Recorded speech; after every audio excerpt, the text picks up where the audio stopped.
gosh, get your smoke, break it down, pull it up. Oh my gosh, get your smoke, break it down, pull it up. Oh my gosh, get your smoke, break it down, pull it up. Oh my gosh, get your smoke, break it down, pull it up.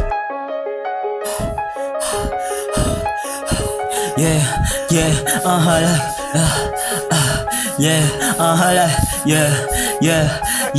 Langon-lango ako sa droga nung nakilala ko siya. Pulis tatay niya at kuya niya ay gasa tangin na. Parang tulak daw ako magsalita, kaya gusto niyang kumuha sa'kin kahit na isa. Kaso biglang kumasa yung kasama niyang iba. Sabi ko putok mo yan kung kaya mo, wag kang duwag. Bigla siyang pumagitna, ang sabi wag na muna dad. Gulantang ako kaya pala pamilyar yung kasama niyang parak. Tangina ka muntikan kung masapak. Masakote man ako basta mabawi ko yung drugs. Tatakbo na sana kaso naalala kong isa pala akong thugs. Kahit sang lugar alam mong papalag, tapos biglang napahag sa'kin yung bebot kong basag. Spoil kaya yung kanyang air, ba't di nakialam sa spot? Hinayaan niya kami magsama dun sa kanila at magdamag. Kaming gumawa ng beds dun sa kwatong nakalag. Napakasarap isagad at ipote pa yung hawak ko na morphine dun sa bag. Biniyak ko kanyang hiwa habang diwa niya bangag. Nung pinasok ko tarugo ko sa kifi niya wasak. Lakas ng amat sinagad, nahihilo na ako at para na din tong babagsak. Medyo di na bago, sanay na pero lagapak. Katawan ko dun sa kama pagkatapos ko ma-fuck. Katawan ko dun sa kama pagkatapos ko ma-fuck.